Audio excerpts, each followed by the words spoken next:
Good morning and welcome to the second of two GVALS lectures organized around Geneva College's recognition of Constitution Day.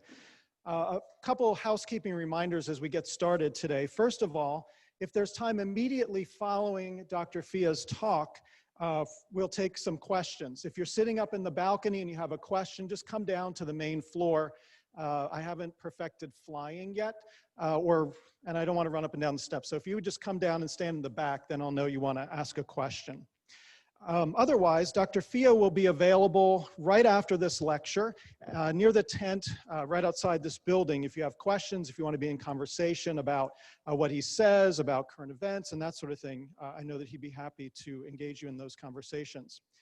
We also need to allow time for people to move around the halls. And so we're going to be trying to end right on time so that the people coming in up the stairs can get where they need to go, and you can go where you need to go as well. So please remember to observe proper physical distancing as you leave.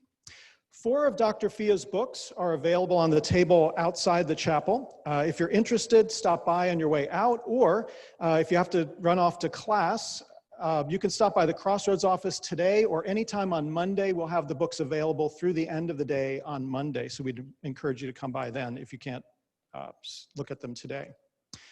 Now to the Constitution. On September 17th, 1787, delegates to the Constitutional Convention met in Philadelphia to sign the document that they had created.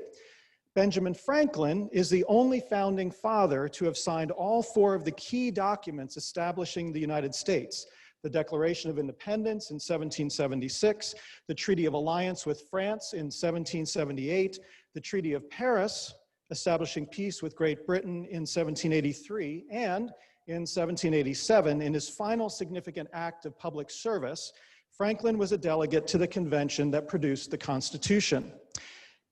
In September, the Constitution was completed, but many delegates were unhappy with it. And Franklin wrote an impassioned speech in which he urged all of the delegates to sign the document.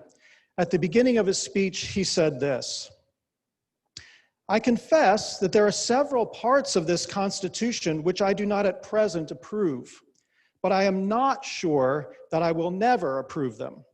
For having lived long, I have experienced many instances of being obliged by better information or fuller consideration to change opinions even on important subjects, which I once thought right, but found to be otherwise." Now, as I look around the room today, there are some of us who have, quote unquote, lived long, and we can appreciate the wisdom of Franklin's statement.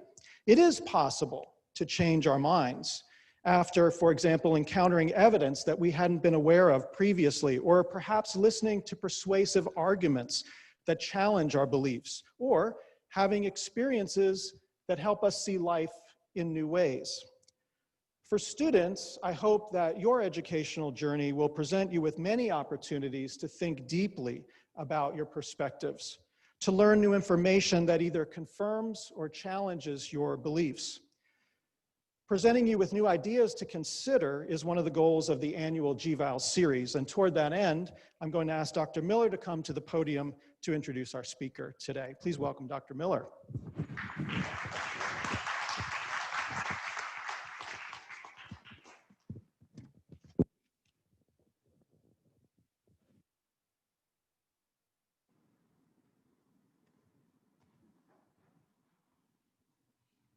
Good morning, everyone. It's a delight to see you on this sunny last Friday of summer.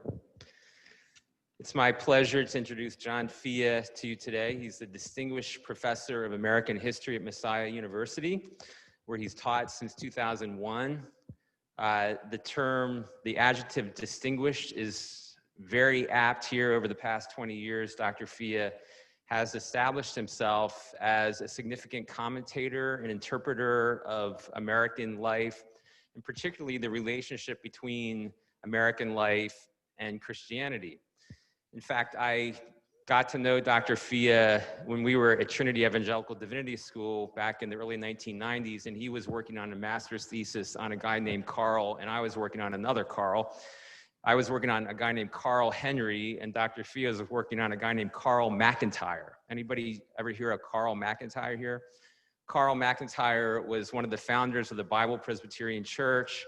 He emerged out of the fundamentalist controversy, was heavily involved in the Cold War in an attempt to help return America to what he thought of as its Christian origins. And Dr. Fia was deep into this topic with the kind of scholarly and, I would say, civic enthusiasm that has come to mark his career in the decades since then. His 2008 book, The Way of Improvement Leads Home, was and is a marvelous biographical account of a young Presbyterian minister who, before he really even got his own pulpit, went into the revolution, the American Revolution, as a chaplain, and lost his life as a chaplain fighting in behalf of the nascent republic. And so this interplay between the Republic of the United States and the Christian dimensions of it has been crucial in his work. In 2011, his book, Was America Founded as a Christian Nation, appeared, and it was widely read both in secular and Christian places, and Dr. Fia has been around the country literally almost everywhere talking about these themes, and this led him into a kind of continuing public career as a scholar who would speak both to Christian and secular audiences, in some ways helping each one to understand the other. And in 2018, he published the book, Believe Me, The Evangelical Road to Donald Trump. And this, given the fact that it was very, very surprising to many people who knew both Donald Trump and thought they knew evangelicals, it was very surprising that evangelicals in such a robust number turned out to be ardent supporters of the candidacy and then eventual presidency of Donald Trump.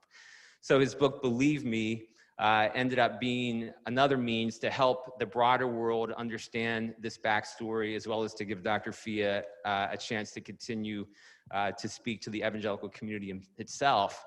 His work in the broader world has gotten to be very broad and extensive indeed. You may have seen him without knowing who he was on CNN, MSNBC, CBS, C-SPAN, or heard him on NPR. In fact, I was with him at a conference 4 years ago when the Trump campaign rolled into Regent University unexpectedly while we were there for a conference. And while the Trump rally was going on, John was on the phone with a reporter from NPR who was asking him to try to make sense of what it was that he saw happening there. So if you're interested in following Dr. Fia on any of these fronts, I encourage you to check out his wildly popular blog, The Way of Improvement Leads Home. You can also follow him on Twitter, along with 19,000 other people. I'm sorry, it's actually 18.6, I believe, at the moment, but pardon the exaggeration when you're, introducing a speaker. So Dr. Fee and I have known each other since we studied at Trinity just outside of Chicago, close to Deerfield.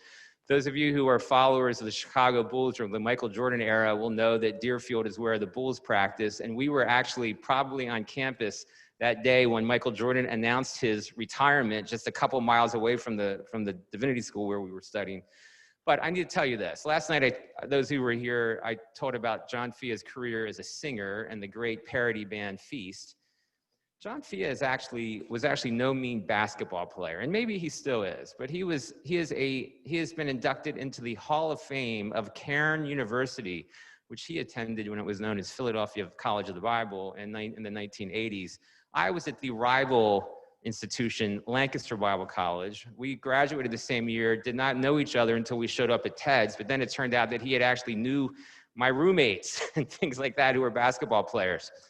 So this man, who is an athlete and basketball player, also began in those years in the 90s at Trinity to host the FIA Invitational Tournament during the NCAA tournament, in which he very carefully selected people to post their own brackets, and then would, with a heavy hand, I must say, oversee everything that was taking place.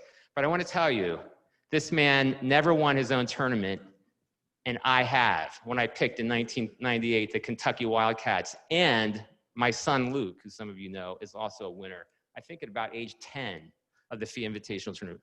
Not John, so let's console him in this disappointment by welcoming him enthusiastically, Dr. John FIA.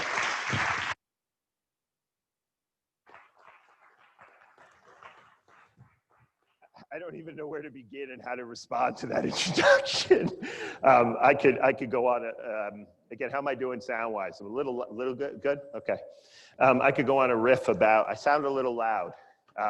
I could go on a riff about the Bulls. I could go on a riff about a bunch of stuff Eric mentioned. But I have valued my friendship with Eric Miller, perhaps more than most of the friendships, if not all of the friendships that I've had in life. You have a gifted intellectual and historian here in your midst, and I hope you don't take him for granted here at Geneva College, and I know you don't. Eric is one of the most important thinkers within the Christian church today, and I don't say that in a kind of hyperbolic way. Thank you. So last night we talked a little bit about the Bible and the American Revolution and the Bible and politics, if you were listening. Today, I want to do something maybe more suitable for a Constitution Day lecture. And I want to start off with the lyrics. I'm not gonna sing these lyrics this time like I sung last night, but because they weren't sung in the actual play. But some of you may recognize these words that I'm about to read to you. Alexander joins forces with James Madison and John Jay to write a series of essays defending the United States Constitution entitled The Federalist Papers. Anyone with me so far? Yeah? The plan was to write a total of 25 essays, the work divided evenly among the three men. In the end, they wrote 85 essays in the span of 6 months. John Jay got sick after writing 5. James Madison wrote 29, and I'm not even going to try to sound like Leslie Odom Jr. here, but Hamilton wrote the other 51. For those unfamiliar, the lines I just read are from Non-Stop, the song in the Broadway play Hamilton that deals with the New York lawyer and eventual Secretary of the Treasury's role in defending the United States Constitution as the states debated ratification in 1788. The celebration of Hamilton and his fellow Federalists, James Madison, John Jay, Gouverneur Morris, and of course George Washington, has been a central theme in American history textbooks and school lessons and now Broadway plays since the Constitution was ratified in 1789. Conspicuously absent, however, from Lin-Manuel Miranda's masterpiece are the men who opposed the United States Constitution. Yes, we do hear from Thomas Jefferson, but he eventually came around to at least tolerating the document.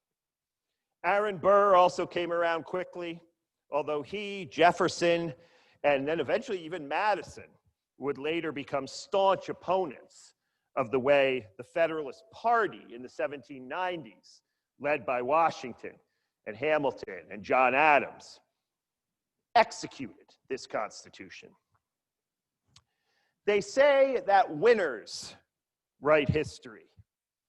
And in the case of the Constitution, it is indeed the Federalists who live, who die, who tell the story. All good patriots love Patrick Henry for saying, "Give me liberty or give me death," in the Virginia Assembly in 1775. We admire Sam Adams, not only for his beer, am I allowed to say that at Geneva, but for his leadership of the Boston Sons of Liberty.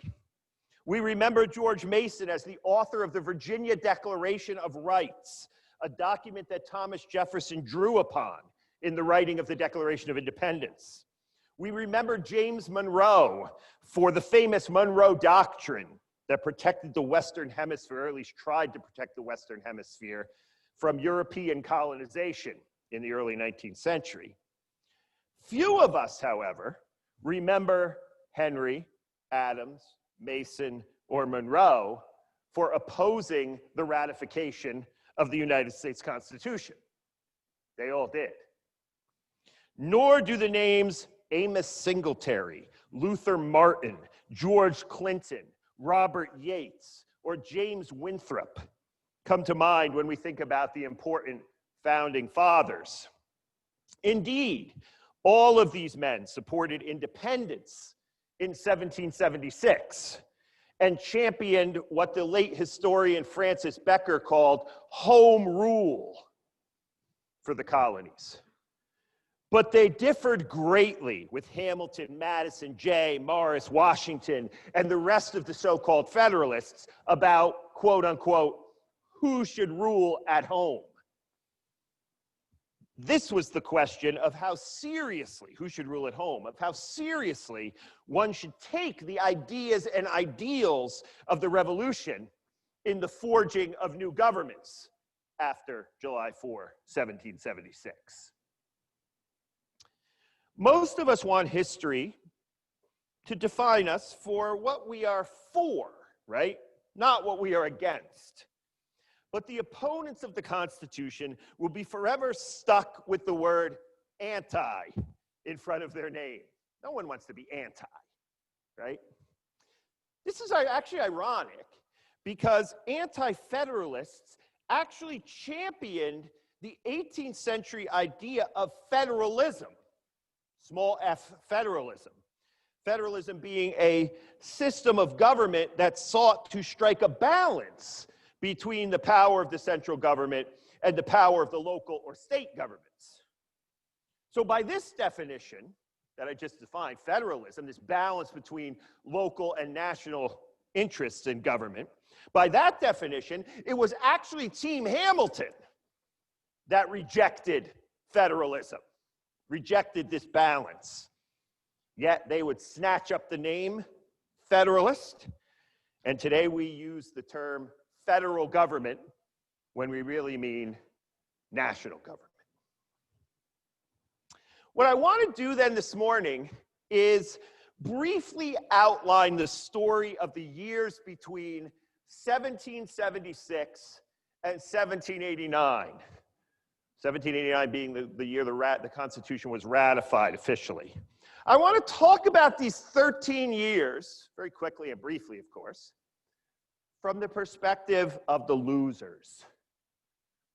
In other words, this history lecture will require a certain act of empathy on your part, to see the world from the perspective of those who did not embrace the document that we are celebrating today. The Anti-Federalists may have lost the battle for the Constitution, but many of their ideas and values may actually look familiar to anyone who pays close attention to 21st century politics. On the other hand, they may also look very strange to us today. On one level, Anti-Federalist ideas did not die after 1789. Rather, they have remained an important part of the American political landscape. On another level, the Federalist triumph, the victory of the Federalists in 1788, was so great and in some ways so comprehensive that it would be virtually impossible today for us to reclaim anything close to the Anti-Federalist vision as we live our lives in 2020. So here we go. Let's go back to 1776. In that year, an important year, obviously, in the history of our country, many Americans took very seriously the ideas laid out in the Declaration of Independence. In fact, they were so serious about things like life, liberty, pursuits of happiness, the idea that all men are created equal. They were so serious about these ideas that they actually, believe it or not, thought that they could build state governments based on these ideas. Remember, all 13 of the colonies now had ridden themselves of royal governments and were now tasked with building their own state constitutions, writing their state constitutions. Right? Once the royal governors were gone, and the crown was out.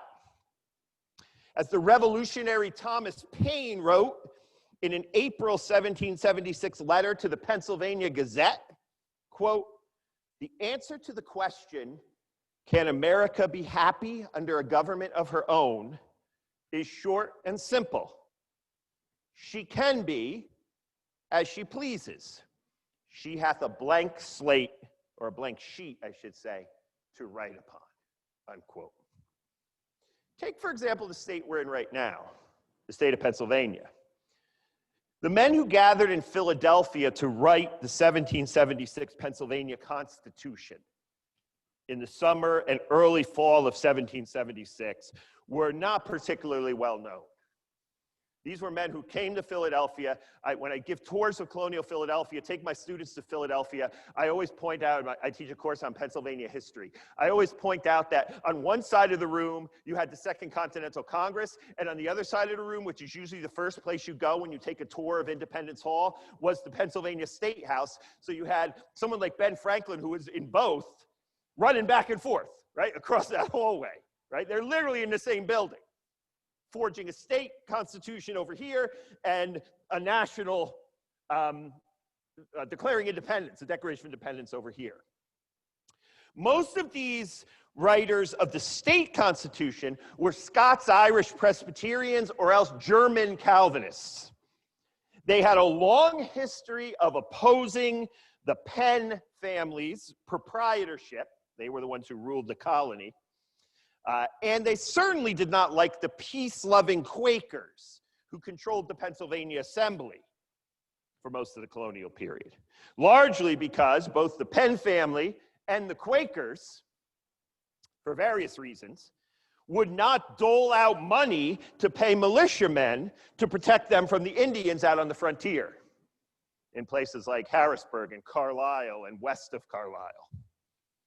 These Scots-Irish had a long history also of underrepresentation in the Pennsylvania Assembly, despite the fact that they were a growing population, right? No taxation without representation, right? We want representation.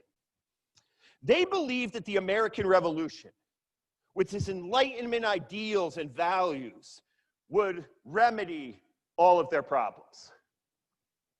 When Thomas Paine said that the American Revolution would start the world over again, which he said in Common Sense, these people out on the frontier actually believed him. In the early 1770s, these radical Presbyterians, and they were mostly Presbyterians, gained control of the Pennsylvania Assembly and wrote a constitution to reflect their values, which they thought were the values of the Revolution itself. At the time, the Pennsylvania Constitution was one of the most democratic documents the world had ever seen, the Constitution that these men wrote. For example, it had an executive branch that was plural. These counselors, they were called. But this executive branch had virtually no power whatsoever. At the heart of the Pennsylvania Constitution was a unicameral or one-house legislature. This meant that there was no upper house to check the will of the people in the popular house. The Pennsylvania Constitution had no land or wealth requirements for office holding, the only constitution like that of the 13, and even free blacks could vote. Free black men. The state held yearly elections. So every year you had to go back to your constituency and get reelected and listen to them again, right? That's even more democracy than we have in the House of Representatives today, where it's only 2 years that they have to go back, right? Annual elections, the proceedings of the assembly, the day-to-day proceedings were required to be published in the newspapers, and the doors of the Pennsylvania State House remained open for anyone who wanted to come and watch the proceedings. That's democracy, folks. You can't even get into the Pennsylvania State House today without 50 National Park Service guys blocking the door, right? You can walk right in and watch. Benjamin Rush, who was a Philadelphia doctor and signer of the Declaration of Independence, said that the Pennsylvania Constitution created a quote-unquote mob government. And one outside observer, William Hopper from North Carolina, called it a beast, the unicameral legislature, right? A beast without a head. An execrable democracy that will shake the very being of this once flourishing country. Why would they say this? Don't they trust the people? Well, as we're going to see, many of them did not. Not all of the new state governments were as democratic as Pennsylvania. But most of them were certainly more democratic than the royal governments that existed during the colonial period in these states. Nearly all of the state constitutions, for example, started with a Bill of Rights, and most of them were not tacked on to the end, but they were right up front. These bills of rights protected things that we're all familiar with, things like freedom of speech, freedom of religion, freedom of the press, trial by jury, and so forth. Moreover, the ratio of representatives to people actually living in the colony was incredibly low. So, for example, Rhode Island had one representative for every 1,045 people. Remember the Constitution, if you read the Constitution, the House of Representatives has one representative for 30,000, right? One representative for 1,045 people. The Massachusetts legislature, which is a large state, had 355 members with one representative for every 1,067 people. The South Carolina legislature had 222 members with men representing a district of roughly 1,120 people. These were small districts, right? So again, these were exciting times for the people in these new states. The people had a palpable sense that their representatives were listening to them. The national government, if you could even call it that, the Articles of Confederation, they had some responsibilities, Indian affairs, regulating trade, and so forth, but they really had no power whatsoever, as anyone who takes the U.S. History Survey course know. They had no power to carry them out without the approval of the states. This is how things were supposed to be. The colonists had thrown off a centralized government in the form of England and refused to accept now another one. America's first champions of democracy were ordinary farmers and mechanics who believed that all politics was indeed, to quote the 1980 Speaker of the House, Tip O'Neill, all politics were local. Everyday people monitored the specific needs of their communities and then sought to meet those needs by telling their representatives, who would then try to pass legislation in their state assemblies. Democracy flourished when people felt attached to towns, neighborhoods, and precincts. Local knowledge was everything in politics. Indeed, as Luther Martin of Maryland put it, happiness, quote, happiness is preferable to the splendors of a national government, unquote. Juxtaposing this idea of happiness and a centralized government, right? How can someone be represented by a man they had never met or who didn't live in close proximity to them? What's the question?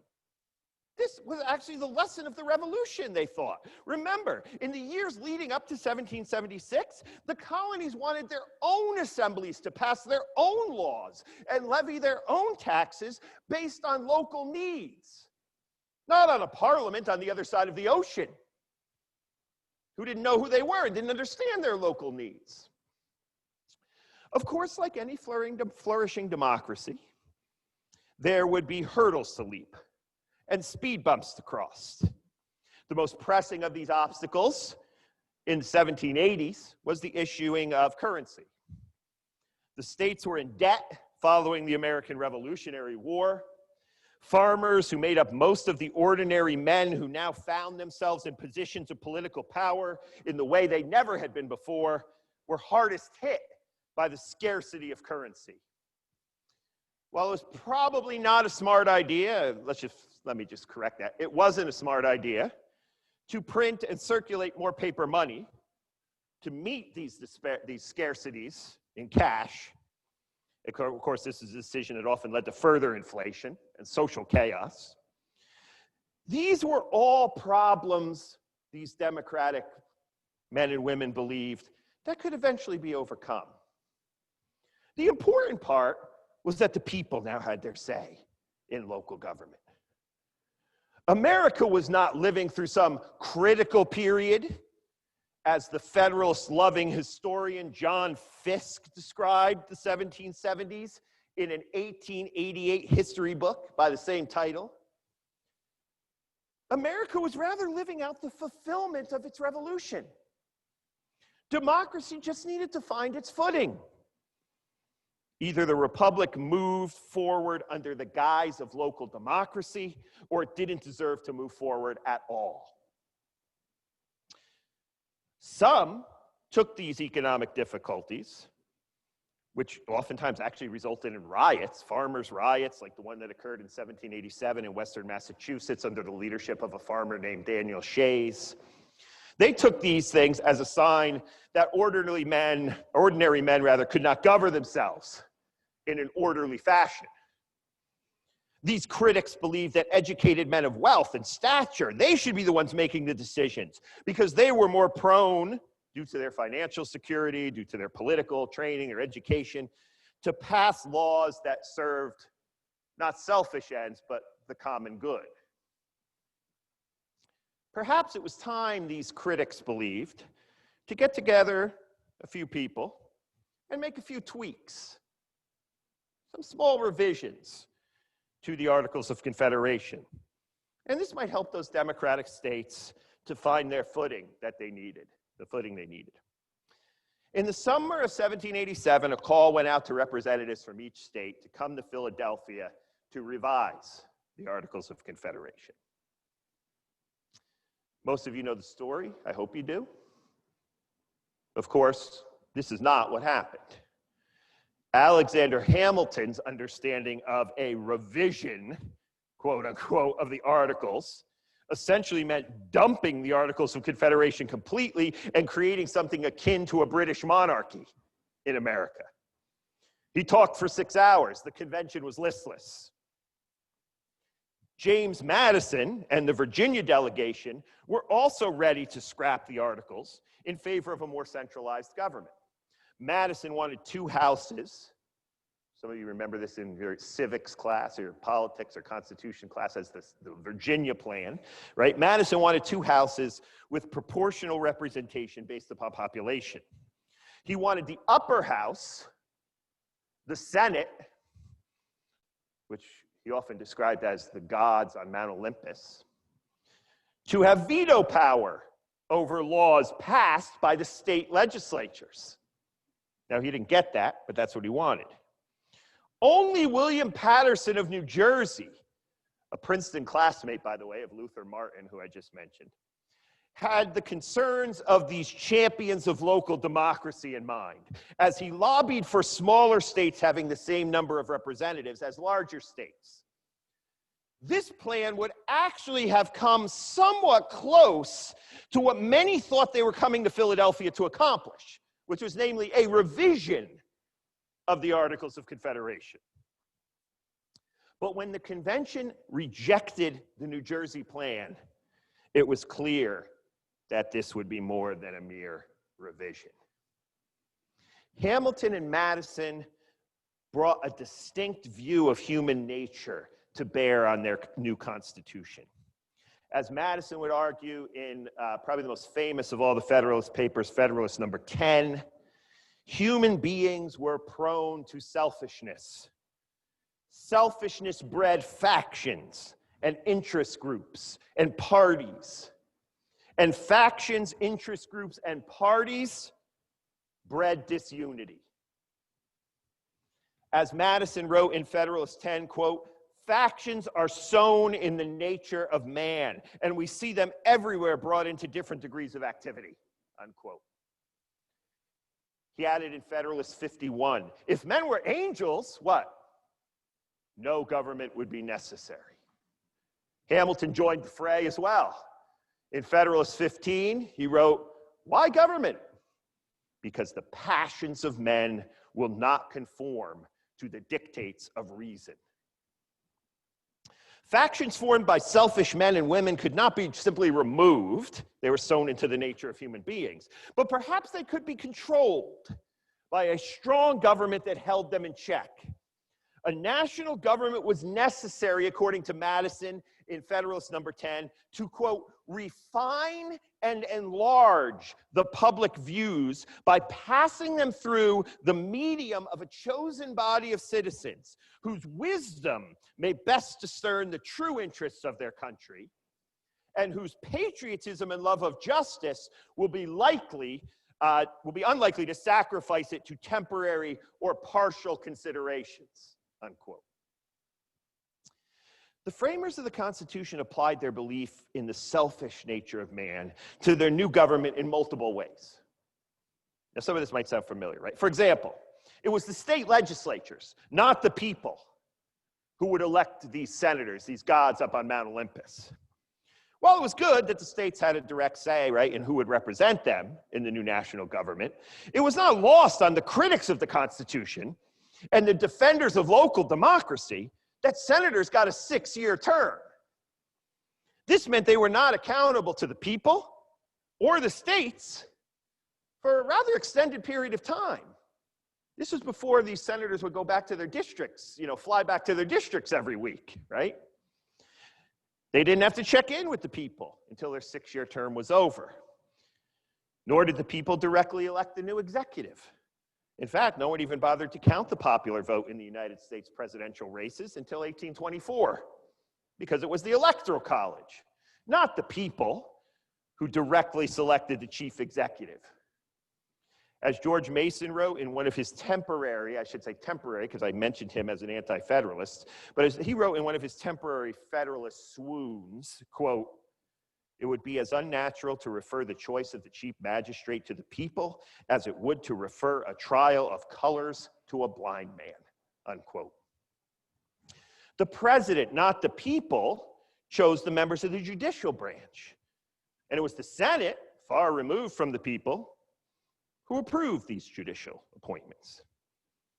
Remember that the president and the Senate were two of the branches most removed from the people. They would be the ones who would be making these judicial appointments.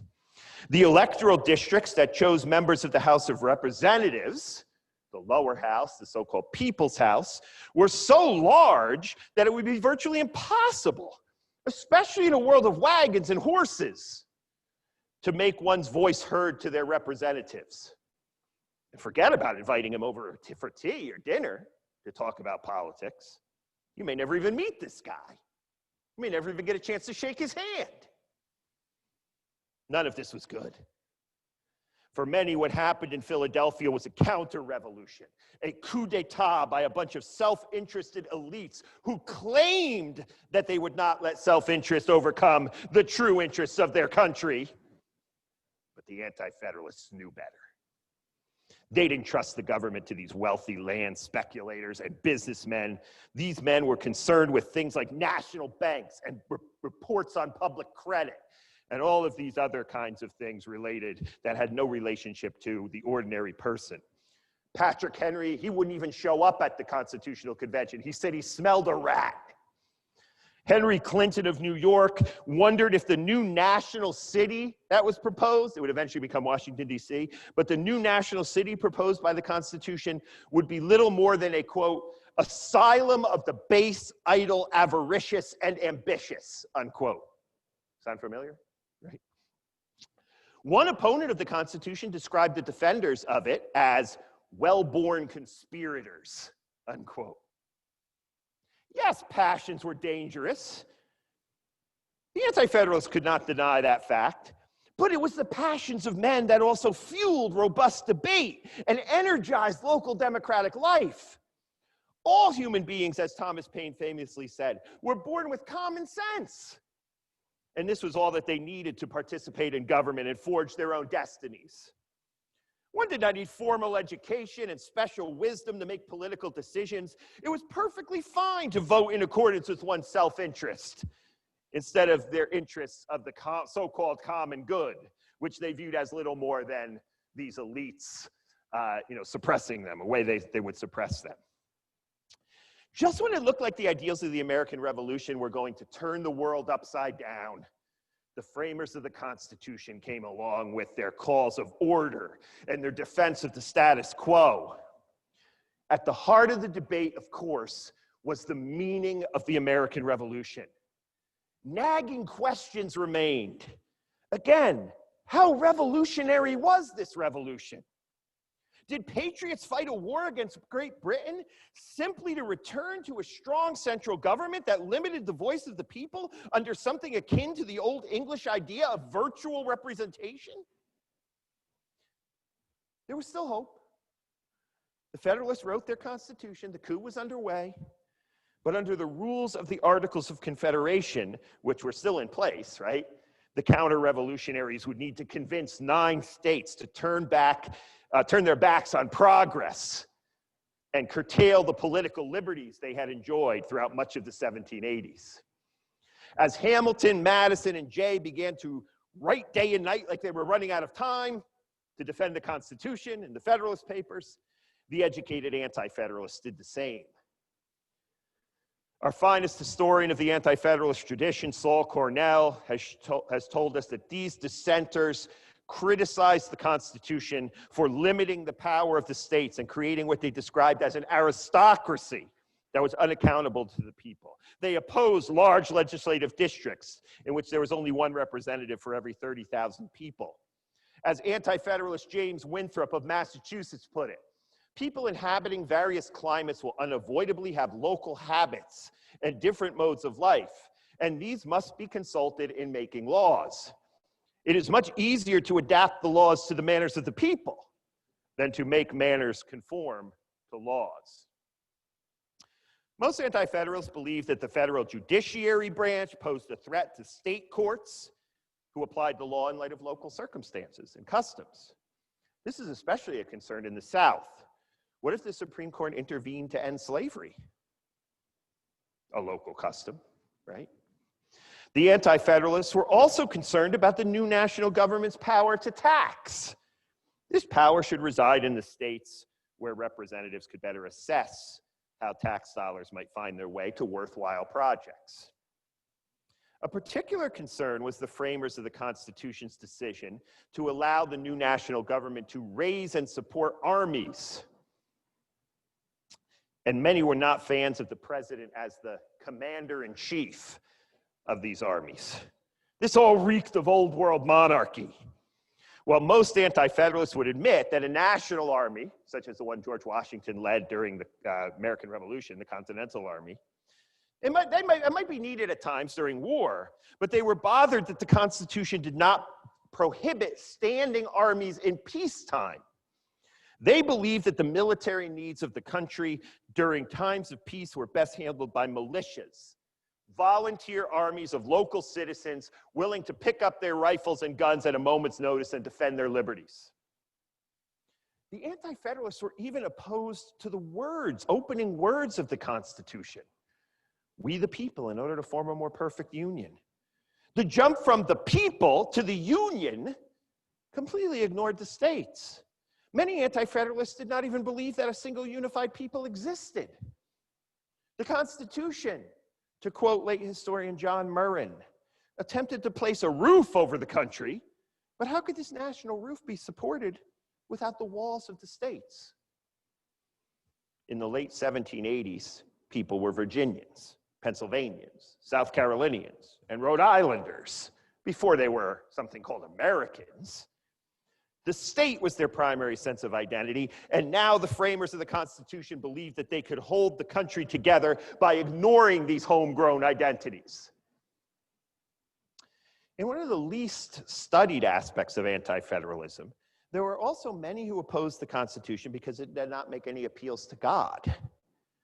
Indeed, in the 18th century, it was those who opposed the Constitution who made the strongest argument in favor of the United States being a Christian nation.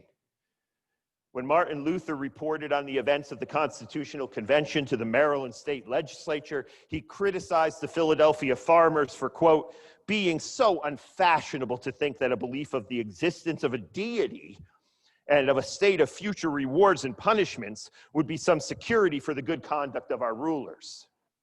For Martin, the United States was a Christian country, and the Constitution should, quote, hold out some distinction between the professors of Christianity and downright infidelity or paganism.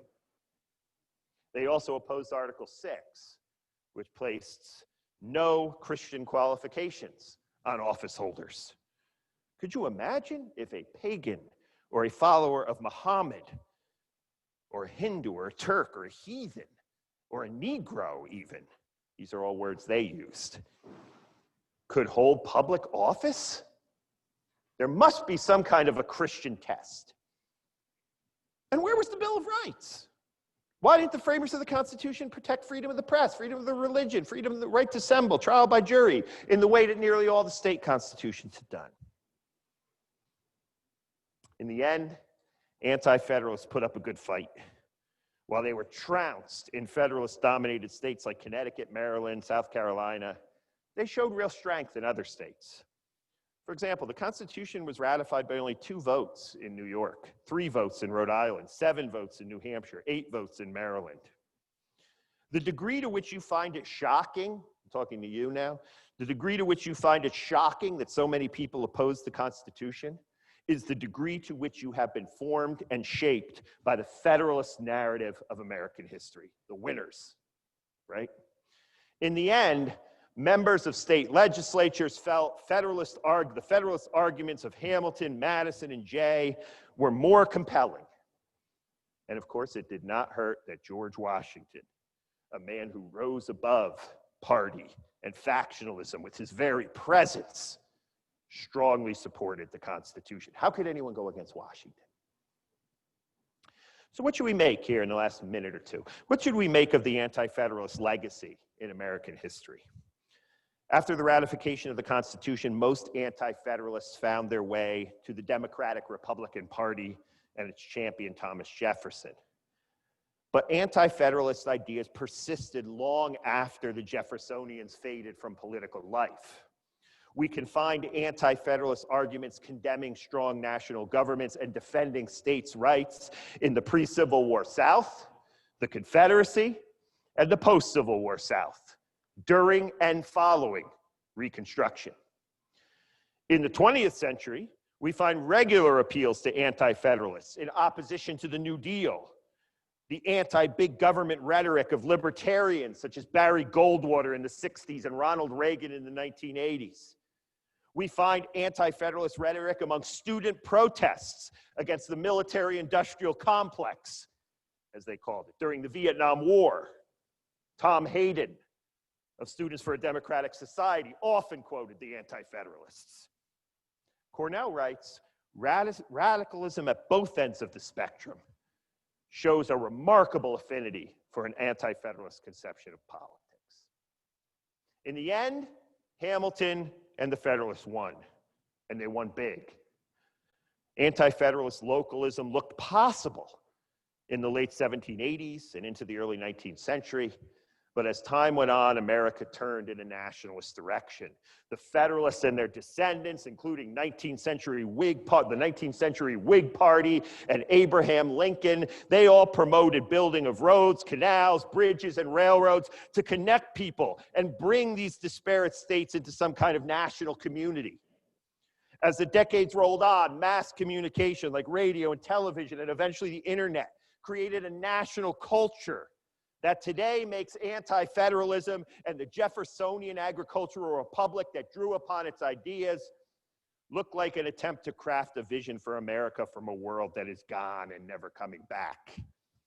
But for a brief moment, it was possible that the national political narrative in which we live today may have been fundamentally different. No Hamilton on Broadway, no Constitution Day. Ironically, the more connected we have become to the nationalism that Alexander Hamilton dreamed about, and I think perhaps quite literally dreamed about, the more we claim to feel disconnected from government and shout from the rooftops that our voices are not being heard. Perhaps the Anti-Federalists were onto something. Thank you.